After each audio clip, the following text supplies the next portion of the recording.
ఇప్పుడు ఈ ఎరెక్టైల్ డిస్‌ఫంక్షను అనేది ముఖ్యంగా అంటే మన ఇండియన్ కల్చర్‌లో ఏంటి అంటే డయాబెటిస్‌తో ఎక్కువ మంది ఇబ్బంది పడుతున్నారండి.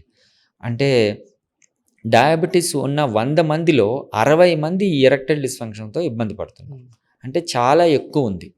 సో, ఏం జరుగుతుందంటే డయాబెటిస్‌లో ప్రతి ఆర్గాన్ అంటే ఆర్గాన్. మనిషిలోని హ్యూమన్ ఆర్గాన్ ప్రతి ఒక్కటి షుగర్‌తో నిండిపోయి దానికి సంబంధించిన ఇబ్బందులు కలుగుతాయి. యాహ్! అందులో ఈ పెన్నిస్ కూడా ఒకటి. అంటే ఓకే. అంగం కూడా ఇట్లాంటి ఇబ్బందులకొస్తాయి. అందులో ఫస్ట్ థింగ్ వచ్చేసి బ్లడ్ సప్లై. ఓకే. సో, అందుకని అంగానికి ఎప్పుడైతే బ్లడ్ సప్లై తగ్గుతుందో ఎరెక్టైల్ డిస్‌ఫంక్షన్ అనేది వాళ్ళు ఇబ్బంది పడతారు. దీని లక్షణాలు ఏంటి అంటే తెల్లవారుజామున యూజువల్లీ మార్నింగ్ వుడ్స్ అంటాం. మనం ఎర్లీ మార్నింగ్ వుడ్స్ అని ఎందుకంటాము అంటే మనకు తెలియకుండానే అంగం గట్టిపడుతుంది ఎర్లీ మార్నింగ్స్. ఎందుకంటే టెస్టోస్టెరాన్ హై ఉండటం అవును. కావచ్చు, వితౌట్ ఎనీ సెక్సువల్ నాలెడ్జ్ మనకు అంగం గట్టిపడుతుంది. సో, అది తగ్గిపోతుంది. ఓకే. అండ్ కోరిక ఉంటుంది. సెక్షువల్ యాక్ట్ చేయకుండానే వీళ్ళకి అంగం మెత్తబడిపోతుంది.